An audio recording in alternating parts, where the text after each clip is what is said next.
Hello students, welcome to you in Lakshya test series. तो लक्ष्य test series में आपका स्वागत है। अब तक हम टेस्ट टोटल दे चुके हैं। ठीक है, अभी तक टेस्ट हम कितने दे चुके हैं? 10, यानी 10 टेस्ट अभी तक हमारे हो चुके हैं। और आई होप प्रिपरेशन आपकी अच्छी चल रही होगी। फिर भी आपको मतलब कि सारे क्वेश्चन सोल्व करने और उनका वापस से एनालिसिस करना है कि सारे क्वेश्चन कहाँ मिस्टेक्स हुई है। ओके, तो चलिए आज हम सोल्व करने वाले 181 टू 200 क्वेश्चन सोल्व करेंगे। इसको आपको एक एक क्वेश्चन को ध्यान से देखना है और एक जो ऑप्शन है उनको भी देखना है कि ये गलत क्यों है। ओके, तो आइए क्वेश्चन नंबर 181 पर। The cells code HIV factory, NCERT की कंप्लीट लाइन है ये कि हम किसको क्या कहते हैं, एचआईवी फैक्ट्री किसको कहते हैं सेल्स के अंदर। फर्स्ट आता है हेल्पर टी सेल्स, सेकंड आता है मैक्रोफेजेस, थर्ड आता है कौन सा, डेंड्रिटिक सेल्स, और फोर्थ आता है डब्ल्यूबीसी। तो हेल्पर टी सेल्स को तो वो क्या करती है, डिस्ट्रॉय करती है। यानी अगर आप समझिए कि अगर कोई दो पर्सन है, अगर उसका सपोर्टर हटा दिया जाए तो वो अकेला कुछ कर पाएगा, नहीं कर पाएगा। तो अब हमारी टी सपोर्टिंग सेल होती है, वो क्या करती है, एंटीबॉडी बनाती है। अगर उसी को ये क्या कर देगा, हटा देगा, तो मतलब वो काम नहीं कर पाएगी। लेकिन एचआईवी फैक्ट्री नहीं है। फैक्ट्री का मतलब वो प्रोडक्शन नहीं कर रही। एचआईवी का प्रोडक्शन कहां होता है, मैक्रोफेजेस के अंदर होता है। कहां पर होता है, मैक्रोफेज के अंदर होता है। मैक्रोफेज के अंदर कैसा होता है, आपने सेंट्रल डोग्मा पढ़ा होगा। सेंट्रल डोग्मा में क्या होता है, डीएनए किसमें कन्वर्ट होता है हमारे पास, आरएनए में। और आरएनए किसमें कन्वर्ट होता है, प्रोटीन के अंदर। किसमें कन्वर्ट होता है, प्रोटीन के अंदर। अभी हमारे काम की चीज है डीएनए से आरएनए और आरएनए से प्रोटीन। ये खेल खेलता रहता है कौन, वायरस। अब हमारे पास ये सेल्स होती है कौन सी, मैक्रोफेज सेल्स होती है। मैक्रोफेज के अंदर अगर समझिए कि बाई चांस कोई सा भी कौन एंटर कर गया, आरएनए एंटर कर गया, किसका, रेट्रोवायरस का। ठीक है, जो हमारा एचआईवी वायरस है। ठीक है, अब ये एचआईवी वायरस अगर कहां एंटर कर जाता है, यहां पर, तो ये most important the thing is that ये है कि ये अपना प्रोटीन कवर यहीं छोड़ देता है और सिंपल क्या जाता है, आरएनए जाता है। कौन जाता है, सिंपल आरएनए जाएगा। अब सिंपल आरएनए किसमें कन्वर्ट हो जाएगा, डीएनए के अंदर। अब डीएनए के अंदर आरएनए से डीएनए कन्वर्ट होता है किसके अंदर, रिवर्स ट्रांसक्रिप्टेज द्वारा। किसके द्वारा, रिवर्स ट्रांसक्रिप्टेज द्वारा। तो ये किसके द्वारा, रिवर्स ट्रांसक्रिप्टेज द्वारा। ओके, किसमें कन्वर्ट हो गया, डीएनए में। अब ये डीएनए क्या करेगा, जो सेल का न्यूक्लियस है उसका जो डीएनए है उसके साथ जाकर क्या हो जाएगा, मिक्स हो जाएगा। क्या हो जाएगा, मिक्स हो जाएगा। यानी अगर ये इसका सेल्स का डीएनए था, नॉर्मल डीएनए था, अब नॉर्मल डीएनए के साथ कौन मिक्स हो चुका है, नॉर्मल सेल्स के साथ मिक्स हो चुका है ये वाला डीएनए। ठीक है, अब ये वाला अगर मिक्स हो गया, अगर आप एक रोबोट हैं, ठीक है, आपने देखा होगा रोबोट सीरीज के अंदर कि अगर उसका चिप चेंज कर दो तो वो अलग काम करने लगता है, अपने टारगेट से हट जाता है। तो ये वाली सेल नॉर्मल अपना प्रोडक्शन कर रही थी किसके लिए, एंटीबॉडी के लिए। लेकिन जैसे ही इसमें वायरस का अफेक्ट हुआ, अब ये वायरस ने क्या कर दिया, इसकी चिप चेंज कर दी। अब ये किसके अकॉर्डिंग काम करेगी, वायरस के अकॉर्डिंग। ठीक है, अब ये यहां से क्या करेगी, बिल्कुल से यहां पर वापस से अपना क्या निकाल देगी, डीएनए निकाल देगी, और डीएनए से वापस से क्या बना देगी, आरएनए बना देगी। और ये आरएनए तैयार हो चुका है बहुत सारी सेल्स के लिए। ये बहुत सारी सेल्स के लिए कौन तैयार हो चुका है, आरएनए हो चुका है। तो ये मतलब फैक्ट्री की तरह काम करती है प्रोडक्शन के लिए। अब आप समझ सकते हैं, 1 से 2 सेल, 2 से 4, 4 से 8, 16, 32, 64, 128, ठीक है, 256। तो मतलब अब इसको इसीलिए प्रोडक्ट होने में टाइम लगता है कि 8 से 13 साल के बीच में इसके करेक्शन आते हैं, क्योंकि तब तक ये सारी सेल तक पहुंच सकता है। ओके, तो हमारे पास करेक्ट ऑप्शन कौन सा हो गया, मैक्रोफेजेस। किसकी तरह वर्क करता है, एचआईवी फैक्ट्री की तरह। नेक्स्ट आता है smack is a drug obtain from the, most important point है, यहां से हर बार क्वेश्चंस आए हैं, ध्यान रखना। Latex of papaver somniferum, leaves of cannabinus sativa, ठीक है, गांजा भांग। फ्लावर्स ऑफ धतूरा, धतूरा आपको पता है हेलुजिनेंस में काम आता है। फ्रूट्स ऑफ इरिथ्रोजाइलम कोका, ठीक है, कोका प्लांट होता है।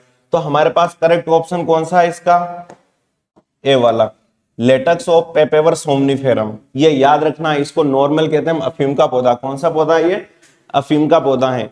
लेकिन इसमें सेकंड इंपॉर्टेंट ये थिंग है कि इसको नॉर्मल आम भाषा में कहते हैं हीरोइन। क्या कहते हैं, हेरोइन कहते हैं। ये स्वाद में क्या होती है, अब ध्यान रखना, स्वाद में किसी, एक तो तीखी होती है, गंधहीन होती है, इसकी कोई गंध नहीं होती, और ये रवेदार होती है, क्रिस्टलाइज फॉर्म में होती है, और व्हाइट कलर में होती है। किसमें होती है, व्हाइट कलर में। कबीर सिंह में आपने देखा होगा। ठीक है, तो ये कौन से कलर की होती है, व्हाइट कलर की होती है। लेकिन ये बनाई कैसे जाती है, मोस्ट इंपोर्टेंट है। तो ये किसमें बनाई जाती है, डाई एस्टिलाइजेशन की वजह से। समझ में आई नहीं, एसिटिलीकरण से बनाई जाती है। कौन, स्मेक, जिसको आम भाषा में हम क्या कहते हैं, हेरोइन कहते हैं। चलिए, तो कंप्लीट है first option. 183 which one of the following is not used as biofertilizers यानी बायोफर्टिलाइजर्स हम किसको क्या कह सकते हैं, खाद कह सकते हैं, उर्वरक के रूप में काम करता है जो, समझ में आया।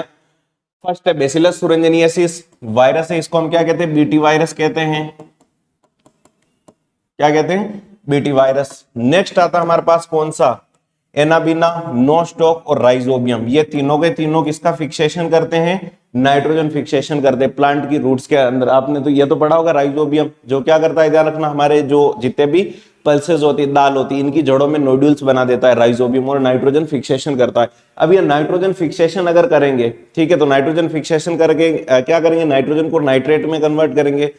उस प्लांट, वो प्लांट नाइट्रेट को यूज करके क्या बनाएगा, फ्रूट्स वगैरह बनाएगा जिसमें प्रोटीन वगैरह का सोर्स होता है। ओके, तो हमारे पास करेक्ट ऑप्शन कौन सा, वो आप बेसिलस thuringiensis है, यानी ये तो बायो फर्टिलाइजर्स। अब आप समझ सकते हैं जैसे कि नाइट्रोजन जो वेस्ट होते हैं, नाइट्रोजनस वेस्ट मतलब कि चलो उसको अभी हटा भी दे, यूरिन वाला जो नाइट्रोजनस वेस्ट होता है उसमें कैसे होता है, इससे हटा देते हैं इस वाले पोर्शन को। ये समझते हैं कि एनाबिना, नोस्टॉक और राइजोबियम है हमारे पास, ये हमारे पास क्या कर रहे हैं, नाइट्रोजन फिक्सेशन कर रहे हैं। तो नाइट्रोजन फिक्सेशन करने से किसी भी प्रोडक्टिविटी बढ़ रही है, क्या बढ़ रही है, प्रोडक्टिविटी बढ़ रही है, तो वो खाद के रूप में यूज हो रहा है। लेकिन खाद के यूज में कौन नहीं हो रहा है, बीटी वायरस यानी बेसिलस thuringiensis, यानी किसी भी कॉटन प्लांट में होता है। ये आपको पता है बोलवॉर्म को मारता है, बोलवॉर्म की इंटेस्टाइन को क्या कर देता है, पीएच एल्कलाइन मीडियम होने के कारण ये रफ्चर कर देता है। मोस्ट इंपोर्टेंट याद रखना है, नीट में कई बार यहाँ से क्वेश्चन आ चुका है। ओके, तो फर्स्ट ऑप्शन कौन सा हुआ हमारे पास, करेक्ट, ए ऑप्शन करेक्ट हुआ। कंप्लीट है। Question number 184, ADI is an enzyme which is deficient in a genetic disorder SCID, which is the full form of ADA, adenosine deaminase होता है। ध्यान रखना, यहां से नीट में क्वेश्चन आया था, ये किसके ऊपर सबसे पहले एक्सपेरिमेंट किया गया था, तो ये गर्ल्स के ऊपर किया गया था, ठीक है, लेकिन ये बाय चांस सक्सेसफुल नहीं हो पाई थी। ओके, तो एडिनोसिन डीएमिनेज कौन सा करेक्ट हो जाएगा हमारे पास, एडिनोसाइन, ठीक है, एडिनोसिन डीएमिनेज, ठीक है, तो कौन सा करेक्ट ऑप्शन हो जाएगा, बी ऑप्शन। ये मोस्ट इंपोर्टेंट याद रखना, एनसीईआरटी से एक बार फिर से पढ़ना है, यहां से क्वेश्चन हर बार आता है। Question number 185, that term is apiculture refers to, apiculture किसको कहते हैं, बी कीपिंग को, किसको कहते हैं, बी कीपिंग को, ठीक है, मधुमक्खी पालन। नेक्स्ट आता 186, match the following, most important table ये भी हमारे पास, ठीक है। फ्लैट बीन यानी कि कौन सी स्पीसीज है, समझ में आ गया, यानी जो सबसे हाई प्रोडक्टिविटी देती क्रॉप की, वो कौन कौन सी जाती है, तो फ्लैट बीन का कौन सा है, ओकारा यानी भिंडी और ब्रेसिका, यानी सबसे पहले फ्लैट बीन का था हमारे पास पूसा सेम टू, ओके, ओकारा भिंडी का था हमारे पास कौन सा, पूसा स्वामी, सबसे अच्छी किस्म है ये इसकी, और ब्रेसिका की कौन सी आती, पूसा गौरव। देख लीजिए ऑप्शन कौन सा आ रहा है हमारे पास, बी, ठीक है, बी ऑप्शन करेक्ट है। ओके, क्वेश्चन नंबर 187, नेक्स्ट आता हमारे पास है wheat variety Atlas 66, variety Atlas 66 which has been used as a donor for improving cultivated wheat is rich in, यानी जो गेहूं होते हैं एटलस 66 की जो किस्म होती है, वो सबसे ज्यादा उसमें सोर्स क्या होता है, आयरन होता है, कार्बोहाइड्रेट्स होता है, प्रोटीन्स होता है और विटामिन होता है। ध्यान, विटामिन का नाम यहाँ बिल्कुल नहीं लेना है, हमने एनसीईआरटी में पढ़ा था गोल्डन राइस, जो किसके सोर्स थे, विटामिन के सोर्स थे, विटामिन ए के। ओके, नोट कौन था, व्हीट नहीं था, क्वेश्चन ऐसे ही घुमा के आता, अगर यहाँ पर गोल्डन राइस आता है तो कंप्लीट कौन होगा, विटामिन, लेकिन कौन आया है, व्हीट आया है, कौन, गेहूं, तो गेहूं के लिए कौन है, प्रोटीन का सोर्स होता है, कौन सा सोर्स होता है, प्रोटीन का सोर्स होता है। ओके, चलिए, तो इसका ऑप्शन कौन सा हो गया हमारे पास, सी हो गया। नेक्स्ट चलते हैं क्वेश्चन नंबर 188 पर, a plant cell without cell wall is called, यानी अगर प्लांट सेल है, इसमें अगर हम सेल वॉल क्या कर दिया जाए, हटा दिया जाए, यानी अगर ये प्लांट की सेल है, ये इसकी क्या है, मेम्ब्रेन, और इससे अगर ये सेल वॉल हटा दो, तो अगर इसके बिना हो जाएगी तो इसको हम क्या कहते हैं, प्रोटोप्लास्ट कहते हैं, क्या कहते हैं, प्रोटोप्लास्ट। क्वेश्चन नंबर आता है micro propagation involves in vegetative multiplication of plants by using micro organisms, नहीं, माइक्रो ऑर्गेनिज्म का यूज कहां होता है, vegetative multiplication of plant by using small x plants, यानी हम क्या करते हैं, वेजिटेटिव क्या करते हैं, मल्टीप्लिकेशन करवाते हैं प्लांट का, मतलब उसके छोटे छोटे प्लांट के पीस लेकर मतलब वेजिटेटिव रिप्रोडक्शन करवाते हैं। यानी अगर ये प्लांट है कोई सा भी, ठीक है, यहाँ से छोटा सा पोर्शन हटा दिया और वहीं से एक नया प्लांट बनाना, तो कौन सा ऑप्शन करेक्ट हो गया, बी वाला। Okay, the most important feature in plasmid to be used as a vector is, यानी जो हमारे पास प्लाज्मिड होता है उसी का सबसे ज्यादा यूज किया जाता है, ठीक है, उसका सबसे अच्छा फीचर क्या है, आपने देखा होगा उसके पास, यानी एक तो खुद का जेनेटिक मटेरियल होता है और उसके पास एक क्या होता है, फ्री सरफेस होता है। क्या होता है, फ्री ये जगह होती है, ठीक है। इसके अंदर ध्यान रखना, एक सबसे अच्छा presence of A selectable marker, origin of replication, presence of site for restriction endonuclease, it's size.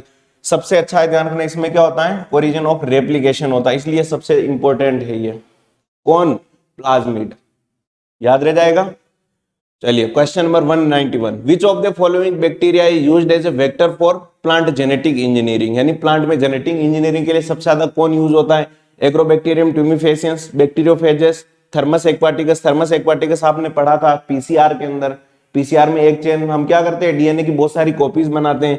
और इसके अलावा पढ़ा था कौन सा, बैक्टीरियोफेजेस क्या होते हैं, वायरस होते हैं। क्या होते हैं, वायरस होते हैं, जो किसको ईट करते हैं, बैक्टीरिया को ईट करते हैं। और ध्यान रखना इसके अंदर क्या होता है, डीएनए पाया जाता है, जेनेटिक मटेरियल, ये याद रखना बैक्टीरियोफेज। और सबसे ज्यादा यूज किया जाता है हमारे पास कौन,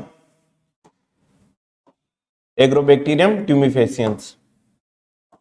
तो ऑप्शन कौन सा करेक्ट हो गया, ए हो गया। चलिए next question 192, in agarose gel electrophoresis DNA molecules are separated on the basis of their, यानी जेल इलेक्ट्रोफोरेसिस के अंदर हमने ये पढ़ा था कि इसमें डीएनए के हम क्या कर लेते हैं, टुकड़े ले लेते हैं, ठीक है, यानी डीएनए के छोटे छोटे पीसेस ले लेते हैं। इन पीस में फिर बाद में जब हम यहाँ पर, आपको पता ही है लिक्विड एगेरोस जेल भरी रहती है, ठीक है, जेल भरी रहती है।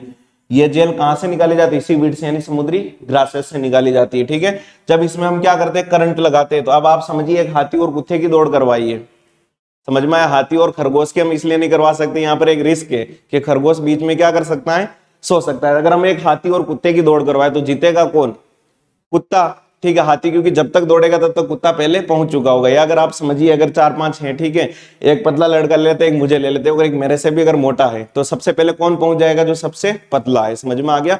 तो जैसे हम करंट लगाते हैं यहाँ पर, तो सबसे छोटा पीस होगा वो सबसे पहले पहुंचेगा, जो सबसे छोटा पीस होगा वो सबसे पहले पहुंचेगा। फिर इसको नाइलॉन शीट पर लेते हैं, आपने देखा होगा डीएनए, आरएनए और प्रोटीन, जिसके लिए हम अलग अलग टर्म यूज करते हैं। जे इलेक्ट्रो फोरेसिस में, समझ में आ गया, जेल इलेक्ट्रोफोरेसिस के अंदर। तो हमारे पास करेक्ट ऑप्शन कौन सा हो गया, साइज ओनली, यानी साइज के बेसिस पर लेते हैं, यानी किसके बेसिस पर, साइज के बेसिस पर होता है डीएनए मॉलिक्यूल्स। यहां तक कंप्लीट है। Question number 193, basic unit of ecological hierarchies, यानी इकोलॉजी कहां से स्टार्ट होती है। ध्यान रखना, हम छोटे छोटे एक अगर जीव को मिलाओगे इंडिविजुअल, तभी तो एक पूरी की पूरी हायरार्की बनती है। आप एक चींटी भी हैं तो वो भी क्या, एक हायरार्की का ऑर्डर है। किसका ऑर्डर, इकोलॉजी का।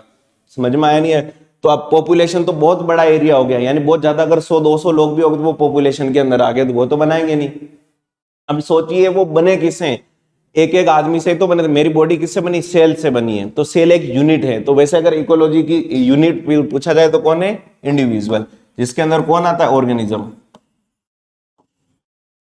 कौन आता है, ऑर्गेनिज्म आता है। डी ऑप्शन करेक्ट है।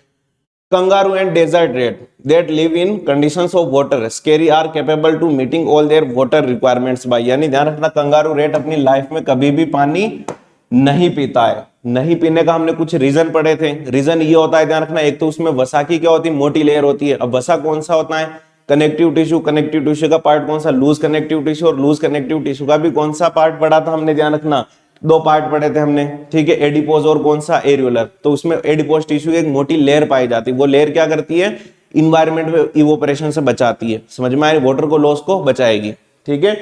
अब आपने इसका नॉर्मल चांसेस देखा होगा, जो जितने मोटा पर्सन होगा उसको ठंड कम लगेगी, लेकिन गर्मी में उतनी भयंकर हालत हो जाएगी। क्यों, क्योंकि वो अपना टेम्परेचर रेगुलेट नहीं कर पाएगा, ठीक है।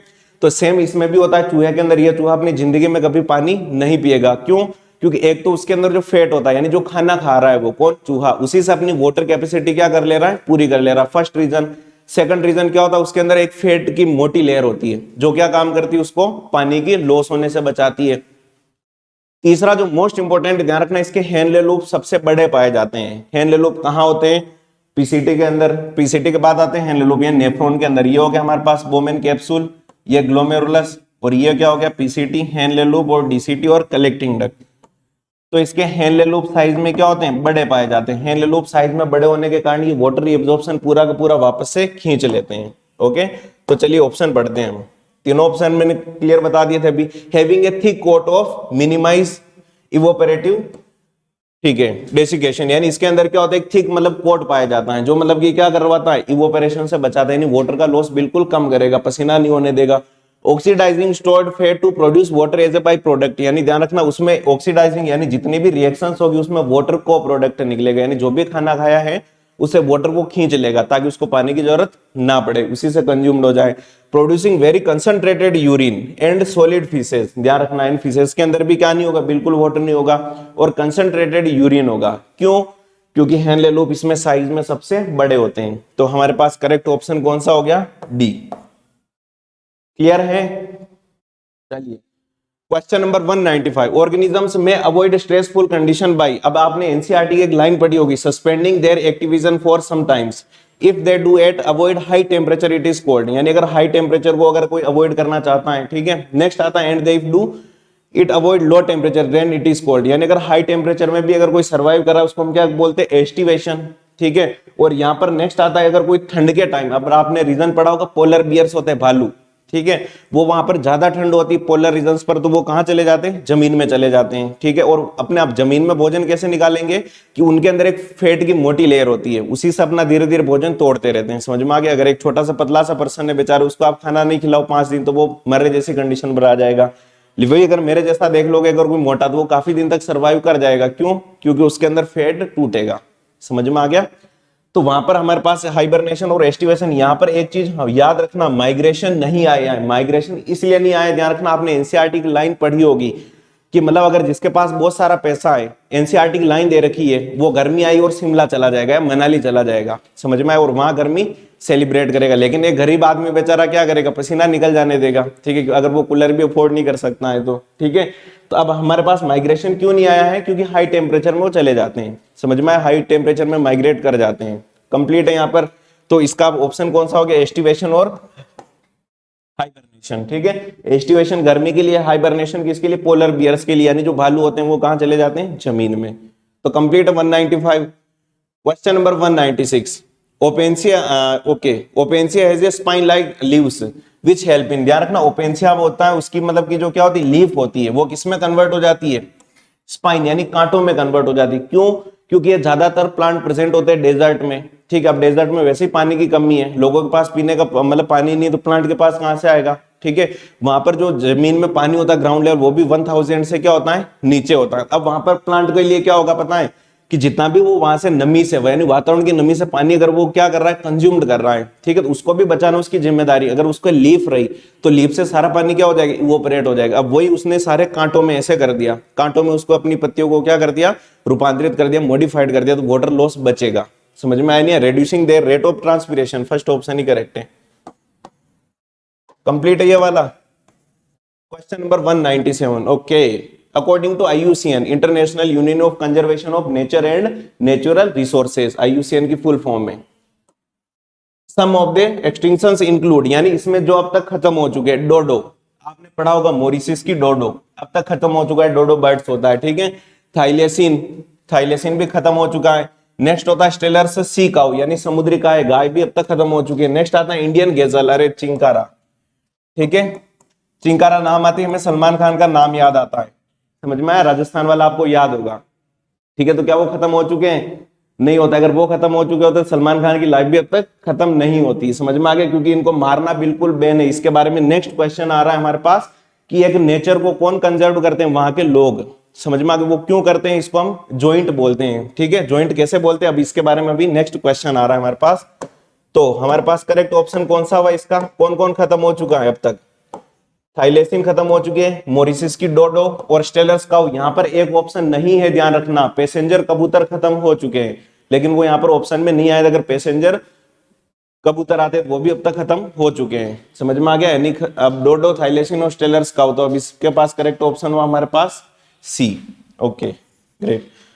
तो सी ऑप्शन क्या हुआ हमारे पास? करेक्ट ऑप्शन हुआ। नेक्स्ट आता है हमारे पास 198, The historic conservation of biological diversity held in Rio de Janeiro in 1992 is also known as, most important question है, ध्यान रखना कि 1992 रियो डी जेनेरो जो एक शहर है, ठीक, वहां पर एक मतलब मीटिंग्स हुई थी। उस मीटिंग्स को क्या कहा गया था? Cities conservation, no. Next the earth summit G16, अभी इंडिया में G20 होने वाला है, ओके, वो इंडिया में नहीं था, ना ही वहां हुआ था, MAB प्रोग्राम नहीं था, ओके। द अर्थ समिट, उसको किस नाम से जाना जाता है? अर्थ समिट के नाम से जाना जाता है कि हम अर्थ को कैसे बचा सकते हैं, ठीक है। Question number 199, okay, identify the incorrectly matched pair, यानी इनकरेक्टली मैच्ड पेयर को हमें सेलेक्ट करना है। चलिए फर्स्ट पर आते हैं, चिपको मूवमेंट। चिपको मूवमेंट में क्या हुआ था, ध्यान रखना, एक बार प्लांट्स को काटे जा रहे थे तो लोग वहां पर प्लांट पे जाके क्या हुए थे, चिपक गए थे, ओके, ताकि उसको क्या किया जा सकते, ट्री को बचाया जा सकते। तो फर्स्ट ऑप्शन आता है प्रोटेक्शन ऑफ ट्रीज, सही है। नेक्स्ट आता है क्योटो शहर में हुआ था, ध्यान रखना, क्योटो शहर का नाम है। क्योटो प्रोटोकॉल किस में हुआ था, क्लाइमेट चेंजेस के अंदर, ठीक है, कि अगर क्लाइमेट ऐसे ही चेंज होता रहा तो ये अर्थ बिल्कुल जल्दी क्या हो जाएगी, खत्म हो जाएगी, ओके। नेक्स्ट आता है मॉन्ट्रियल प्रोटोकॉल, फॉरेस्ट कंजर्वेशन नहीं, ये गलत है। यहां पर ये किसको बचाने के लिए हुआ था, ओजोन लेयर को बचाने के लिए, कि जो जो एलिमेंट्स ओजोन को मतलब कि क्या कर रहे हैं, खत्म कर रहे हैं। अब ध्यान रखना, ओजोन होल का मतलब ये है कि ओजोन पतली हो रही है, ऐसा नहीं कि ओजोन में छेद बनता जा रहा है। और ये भी याद रखना कि ओजोन का छिद्र कब दिखाई देता है, ओके, अक्टूबर, आपने पढ़ा होगा एनसीईआरटी में, अगस्त सितंबर अक्टूबर में, समझ में आ गया। तो ये याद रखना, मॉन्ट्रियल प्रोटोकॉल किसके लिए हुआ था, ओजोन लेयर, यानी जितने भी ओजोन को क्या कर रहे हैं, डीके कर रहे हैं, खत्म कर रहे हैं, उसमें कौन कौन से आयन से उसका प्रोडक्शन कम किया जाना है, उसके लिए हुआ था। तो फर्स्ट हमारे पास रॉन्ग कौन सा हो गया, मॉन्ट्रियल प्रोटोकॉल वाला हो गया। चलिए सी वाला क्या हो गया, गलत हो गया, यानी करेक्ट ऑप्शन इसके लिए कौन सा है, सी है, ओके, सी आंसर है इसका।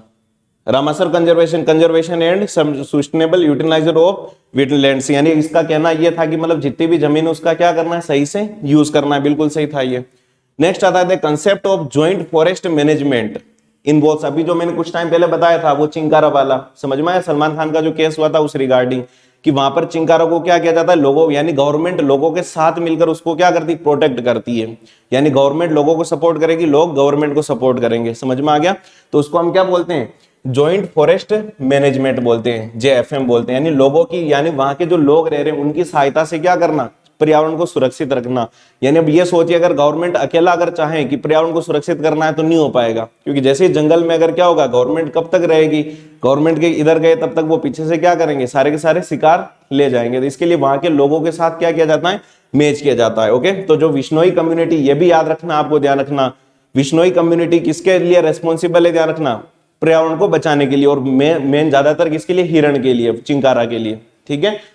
अब आता है conservation of forest and agriculture land by the government, नहीं, यानी खेती वाली जमीन को गवर्नमेंट द्वारा सुरक्षित रखा जाता नहीं। Conservation of forest and wild life by the local communities, work in close association with the local communities for protecting and managing forest, C वाला, ठीक है, okay, work in close association with the, और next आता है exploiting by beneficial forest products only. चलिए तो यहां तक ये आपके क्वेश्चंस कंप्लीट हुए 200, यहां तक एक बार आप सोल्व कर लीजिएगा, okay, best of luck, thank you so much.